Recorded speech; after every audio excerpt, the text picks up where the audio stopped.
guys, today we're going to be learning English through a chapter book. My favorite, the one and only Ivan, by Catherine Applegate. The story is about a gorilla named Ivan who is a silverback, and he tries to save a baby elephant.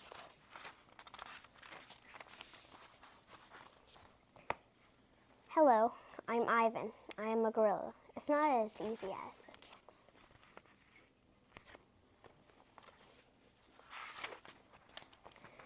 People call me the freeway gorilla, the ape at the exit 8, and the one and only Ivan, mighty silverback. The names are mine, but they're not me. I'm Ivan, just Ivan, only Ivan. Humans waste words. They toss them like banana peels and leave them to rot. I suppose you think gorillas can't understand you. Of course. You'll probably think we can't walk upright. Try knuckle walking for an hour. Tell me, which one's way more fun? I've learned to understand human words over the years, but understanding human speech is not the same as understanding humans. It took me some time to recognize all those human sounds, to weave words into things, but I was patient. Patience is a useful way to be when you're an ape. Gorillas are patient as stones. Humans, not so much. That is true. I am not that patient. I used to be a wild gorilla, and I still took the part. I have a gorilla shy gaze, a gorilla sly smile. I wore a snowy saddle of fur of the uniform of a silverback. When the sun warms my back, I cast a gorilla's majestic shadow.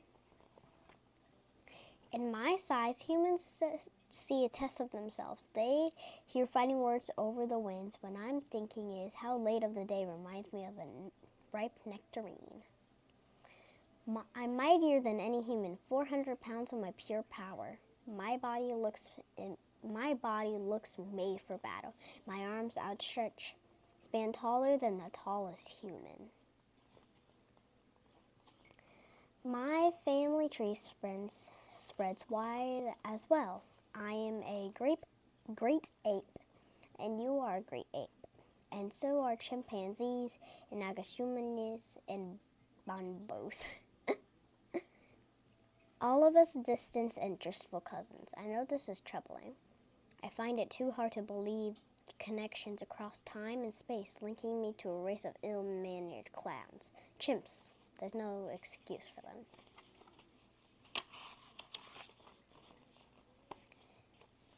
The Exit 8 Big Top Mall Video and Arcade. I live in a human habitat. We are called the Exit 8 Big Top Mall and Video Arcade. We are conveniently located off 195 with 2 shows at 4, 7, 365 days a year. Wow. Max says when he answers the trilling telephone. Mac works here. He's the boss. I work here too. I'm the gorilla.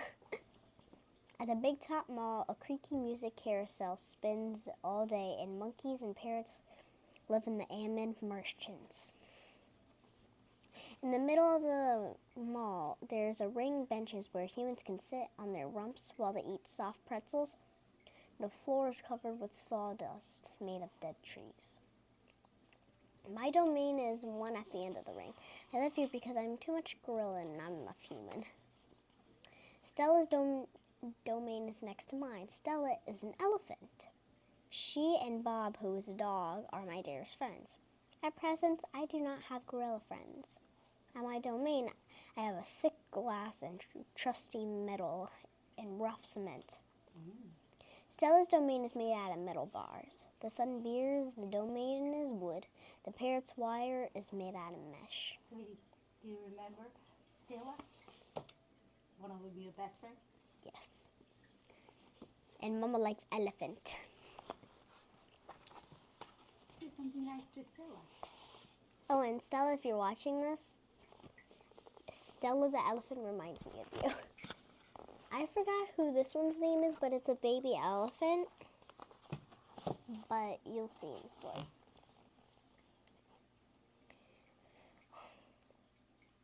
On 3 of my walls, one of them is cracked, and a small piece is missing about the size of my hand. So here, let me show you how big a gorilla hand is. So let's just add these 2 hands on top of each other. That's how big a gorilla hand is. Wow.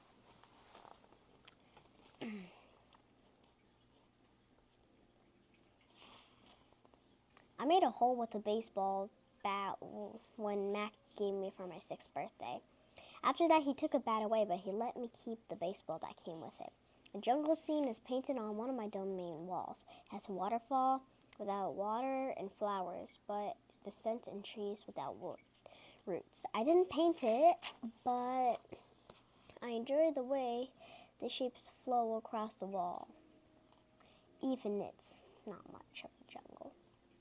I'm lucky that my domain has 3 windowed walls. I can see the whole mall and a bit of the world beyond. Of frantic pinball machines, pink billows of cotton candy, and vast treeless parking lots. Beyond the lot is a freeway where cars stampede without end, and a giant sign that says, beckons them to stop and gaze at the watering hole.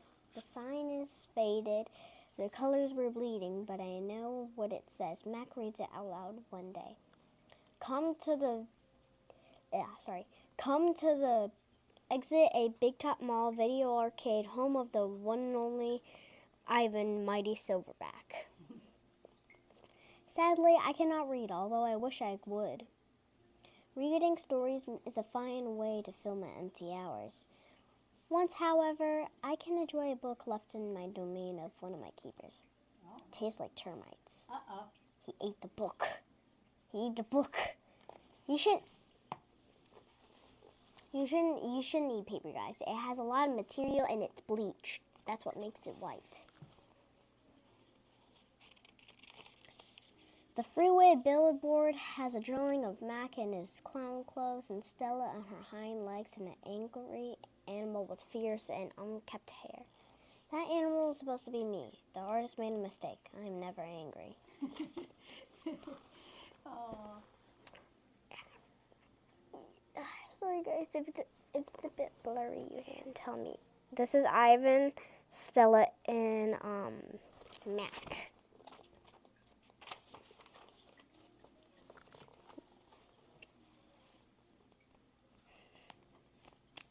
Anger is precious. A silverback uses anger to maintain order and warn his troop of danger.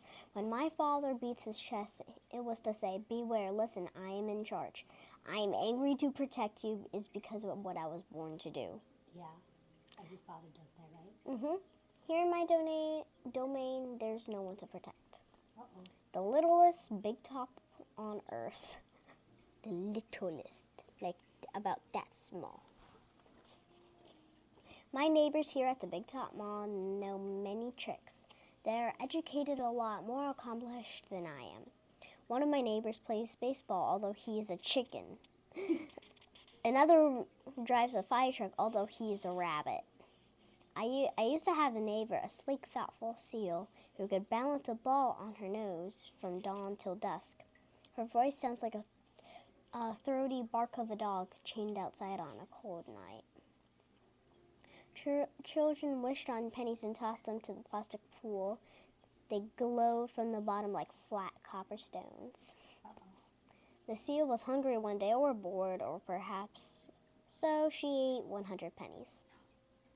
Yeah, that's like $1. That's a lot of pennies. Some of my animals live privately, unwatched, but that's not my life. My life is flashing lights, pointing fingers, and uninvited visitors. Inches away, humans flatten their little hands against the wall of glass that separates us. The glass, you say, and this are that, and that is how it will be.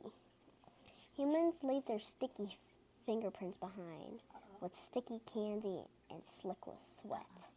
Especially kids. I have clean hands. Very clean hands. Not all the time.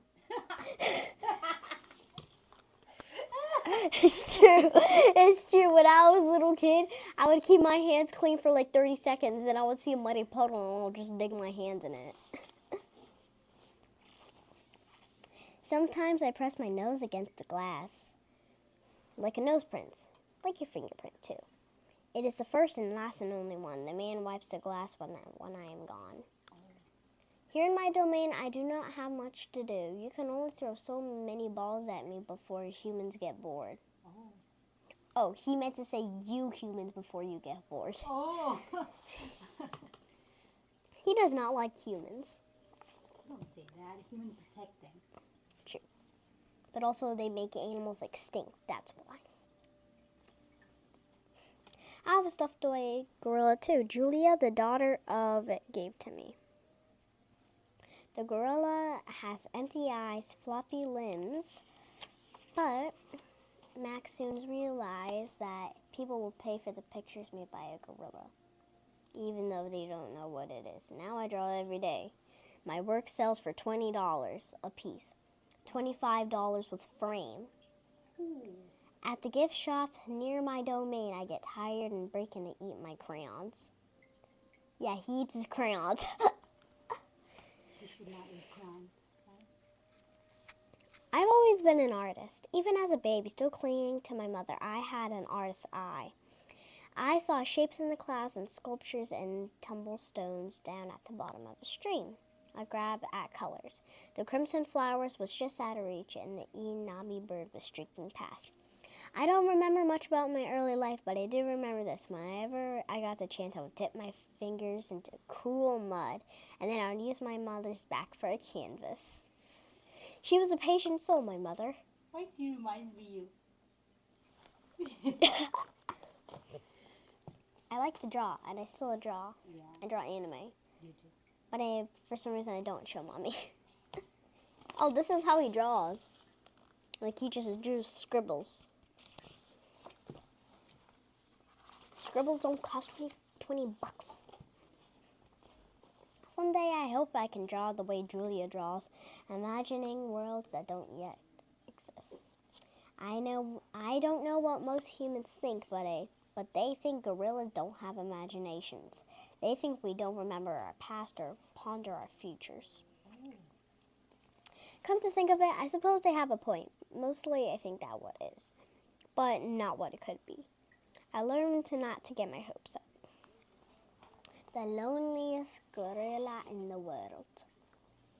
When the Big Top Mall was first built, it smelled of new paint and fresh hay, and humans came to visit from morning till night. They drifted past my domain like logs on a lazy river. Lately, a day could not go by with a single visitor. Max says he is worried. He says I'm not cute anymore. He says, Ivan, you lost your magic, old guy. You used to be a hit. It's true, some of my visitors don't linger the way they used to. They stare through the glass, they cluck their tongues, and they frown while I watch my TV. He looks lonely, they say. Not long ago, a little boy stood before my glass, tears streaming down his smooth red cheeks. He said, he must be the loneliest gorilla in the world, he said. Really? Clutching his mother's hand. He was crying and saying he's the loneliest gorilla in the world. Clutching his mother's hand. At times I can say I wish humans could understand me the way I could understand them. It's not so bad. I wanted to tell the little boy with enough time, you can get used to almost anything.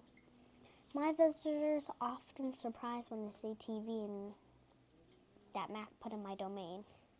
They seem to find it odd, the sight of a gorilla staring at tiny humans in a box. I wonder though, isn't it strange that they stare at me in my tiny box? Just as strange? My TV's old. It doesn't always work, and sometimes days will go before anybody remembers to turn it on. I'll watch anything. I'm particularly fond of cartoons. They bright jingle colors, especially when I enjoy it when someone slips on a banana peel. Yeah, that's the best one of all for commercials and stuff. Bob, my dog friend, loves TV as much as I do. He prefers to watch professional bowling and cat food commercials. Bob and I have seen many romance too. In a romance, there's much hugging and sometimes face licking. When he means by face licking, you know what it means. Yeah, I have yet to see a romance staring at a gorilla. We also enjoy in Western movies. In a Western, someone says, "This town ain't big enough for both of us, Sheriff." In a Western, you can tell who the good guys are and who the bad guys are. And the good guys always win. Bob says Westerns are nothing like real life. I have been in my domain for 9,855 days. That equals like 2 years or so. Alone. For a while, when I was young and foolish, I thought I was the last gorilla on Earth. I try not to dwell it. Still, it's pretty hard to stay upbeat when you think there's no more of you. Then one night, after I watched a movie about black cats and guns and feeble-minded horses, then a different show came on. It was not a cartoon, not a romance, and not a Western. I saw a lush forest, heard birds murmuring, the grass moved, the trees rustled.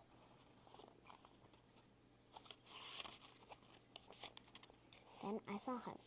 It was 3 bears, scrawny, not good as looking as I am. But sure be honest, he was a gorilla. As suddenly he appeared, the gorilla vanished, and I learned a scruffy white animal was called. I learned he was a polar bear, then a chubby water creature that is a mantine, and another animal, and another. All night I sat wondering the gorilla I've glimpsed. Where did he live? Would he ever come to visit? What if he was there somewhere else? Could there be a she as well? Or was it just 2 boxes all in a world trapped in our own separate boxes? Stella, she said, sure is another real live gorilla someday. And I believe her because she's older than I am. Black eyes like stars to know more than I will ever know. Stella is a mountain. Next to her, I am a rock, and Bob is one tiny grain of sand. Every night, when the stores close and the moon washes the world with milky light, Stella and I talk. We don't have much in common, but we are enough. We are huge alone, and we both love yogurt raisins. Sometimes Stella tells stories of her childhood, of leafy canopies hidden by the mist and busy songs of flowers, of flowering water. And like me, she recalls her details of the past. Stella loves the moon with his uncontrollable smile. I love to feel the sun on my belly because it's warm. Everybody likes warmth, especially in the cold. She said, "It is quite a belly, my friend." I say, "Thank you, and so is yours." We talk, but not too much. Elephants, like gorillas, do not waste words. Stella used to perform in a large and famous circuit. She still does some of those tricks for her show. During one stunt, Stella stands on her hind legs and Snickers jump on her head. It is hard to stand on your hind legs when you weigh more than 40 men. If you are a circus elephant and you stand on your hind legs, a dog jumps on your head and you get a treat. If you do not, the claw stick comes swinging. The elephant hide is thick as bark on an ancient tree, but a claw stick can pierce a leaf. Once Stella saw a trainer hit a bull elephant with a claw stick. The bull is like a silverback, noble, contained, and calm like a cobra is calm. When the claw stick is caught in the bull's flesh, he tossed the trainer into the air with his tusk. The man flew, Stella said, like an ugly bird. She never saw the bull again.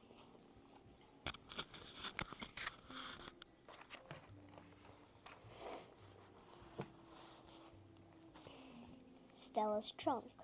Stella's trunk is a miracle. She can pick up a single peanut with an elegant precision, tickling a passing mouse with a tap of the shoulder of a dozing keeper.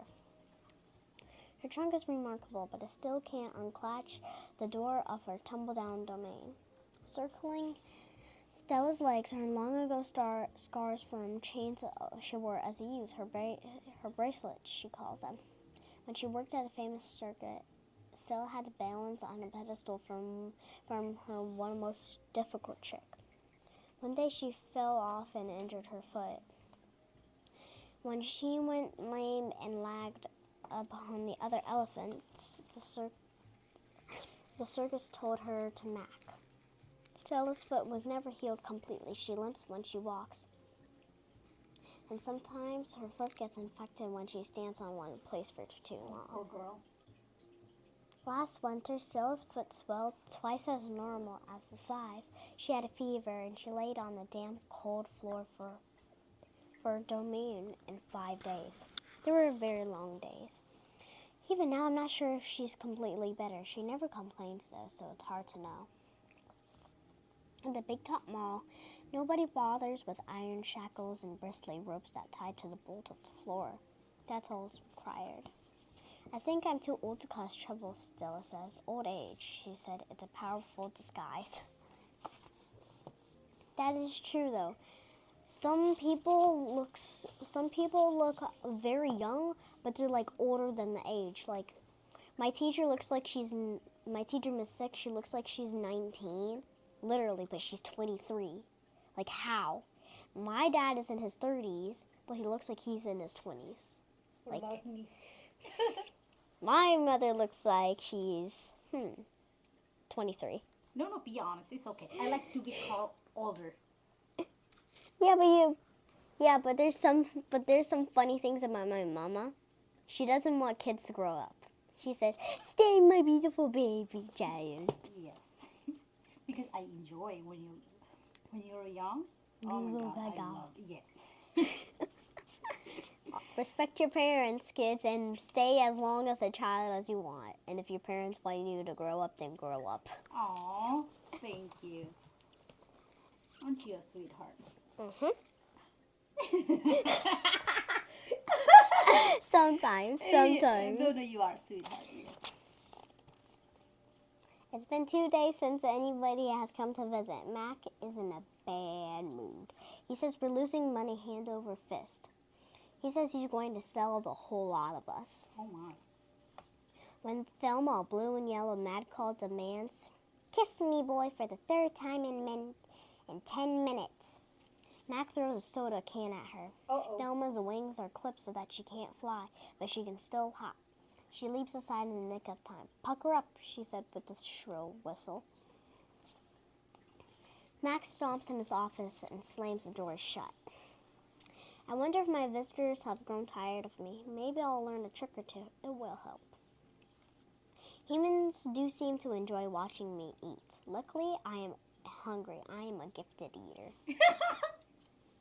I'm not a big eater, but if I eat at a restaurant and it's really good, I'm just gonna say, "I'm done." A silverback must eat 45 pounds of food a day if he wants to stay a silverback. 45 pounds of fruit and leaves and stem and bark of lines and rotted wood. Oh my. That's how much he eats. Also, I enjoy the occasional insect. I'm going to try to eat more. Maybe then we'll get more visitors. Tomorrow I'll eat 50 pounds of food, maybe even 55. That should make Mac happy. I explain my plan to Bob. Ivan, he says, "Trust me on this one. The problem is, it's not your appetite." He hops into my checks and licks my chin, checking for leftovers. Oh my. So what Bob does is he jumps on him and he looks for leftovers because Ivan's a messy eater like my little brother, and he licks off the thing because he doesn't eat that much. He's a stray dog, so. Bob is a stray, which means he does not have a permanent address. He's so speedy, so willy, that the mall workers gave up so long ago trying to catch him.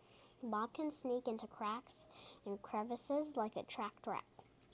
He lives well at the end of hot dogs, and he pulls from trash for desserts. He laps up spilt lemonade, splattered ice cream cones. I try to share my food with Bob, but he is a picky eater. He prefers to hunt for himself. I'm a picky eater. Very much so. I do not like vegetables, but I like carrots for some reason. Carrots are a vegetable. I'll buy you carrots today. And I like avocado. See the avocado? Avocado. The regular way. Avocado. Mexican way. Avocado. No. Avocados come from Mexico. I've tried to share. Bob is a tiny, wary, and fast, like a barking squirrel. He is nut-colored and big-eared. His tail moves like weeds in the wind, spiraling and dancing. Bob's tail makes me dizzy and confused. It has meanings within, like human words. I am sad. I am happy. Beware. I may be tiny, but my teeth are sharp. Very much so.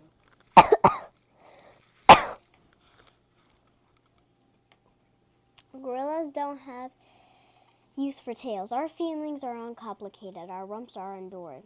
Bob used to have 3 brothers and 2 sisters. Humans tossed them out of a truck onto the freeway. When they were a few weeks old, Bob rolled into a ditch. The others did not. On the first night of the highway, Bob slept on the icy mud of the ditch. When he woke, he was so cold that his legs could not bend for an hour. Oh my. The next day, Bob slept under some dirty hay near the big top mall of garbage bins. The following night, Bob spot the corner of my domain where the glass was broken. I dreamed that I've eaten a furry donut, and when I woke up on top in the dark, I found a tiny puppy snoring on top of my belly. Oh. So Ivan's right here, and Bob's right here on his big belly. It had been so long since I felt the comfort of an other's warmth that I wasn't sure what to do. Now that I had visitors, Mac keeps in my domain, of course, and many other keepers. I've seen my share of rats zip past, the occasional wayward sparrow that fluttered through the hole in my ceiling, but they never stayed long. I didn't move all night for the fear of waking Bob. Once I asked Bob why he didn't want a home. Humans, I noticed, irrationally have a fond of dogs, and I could see why a puppy would be easier to color than, say, a gorilla. Anywhere's my home, Bob answered. I am a wild beast, my friend, untamed and undonned. I told Bob he could work at the shows like Snickers, the poodle who rides for Snella. Bob says Snickers sleep on a pink pillow in Mac's office. She is a rich, poofy poodle. British way. Oh, you want me to talk in a British? Okay. She is a rich, fluffy poodle riding on the back of a nice man named Mac. That's a Russian accent. I have a British and a Russian. I didn't even know I had a Russian. Yeah, that's a Russian accent. Wow. I am a human full of stuff. He made a face. He curled his lips, revealing tiny needles of his piece. Poodles, he said, are parasites. Picasso. Matt gave me a fresh crayon, a yellow one, and 10 pieces of paper. Time to earn your keep, Picasso, he muttered. I wonder who this Picasso is. Does he have a tire swing like me? Does he ever eat his crayons? I scan my domain. What is yellow? A banana. I draw a banana. The paper tears, but only a little. Then I lean back. Mac picks up the drawing. Another day, another scribble, he says. One down, 9 to go. What else is yellow? I wonder, scanned at my domain. I draw another banana and 8 more. Hey, that's one way to use paper. 3 visitors are here, a boy and a girl. I strut across my domain for them. I dangle from my tire swing. I eat 3 banana peels in a row. The boy spits at my window. The girl throws a handful of pebbles. Sometimes I'm glad the glass is there. After the show, the spit pebble children come back. I display my impressive teeth. Then I splash my filthy pool. I grunt and I hoot and I eat some more. The children pound their pathetic chests. They toss more pebbles. Slimy chimps, I muttered. They throw a me ball at them. Sometimes I wish the glass was not there. I wonder what he's gonna do. So the glass is bulletproof, Mm-hmm. which means it's really strong. So like, when I mean bulletproof, I mean if you shoot at it, it's bulletproof, which means it will not break. But if you can use a pickaxe, no, for real, if you have a sharp enough pickaxe, you can just That's danger. Don't touch it. Yeah, I know. Right? Yep. So we'll continue on part 2. We left on page 41. I'll just leave my bookmark right there. So that's all for today. There's going to be a part 2 of the one and only Ivan. And I'll just read the back for you really quick. Ivan is an easygoing gorilla living in a shopping mall. He has a grown costume for humans watching in his life through the glass of the walls of his domain. He rarely misses the life in a jungle. In fact, he hardly thinks about it. Instead, Ivan thinks about TV shows he's seen, his friends Stella and Bob, and painting. When he meets Ruby, a baby elephant taken from her family, and she makes Ivan their home in his art through new eyes when Ruby arrives. The change of heart comes with her, and it's up to Ivan to make her change forever. So like I said, there's going to be a part 2, and that's all. But don't worry, I'll read to you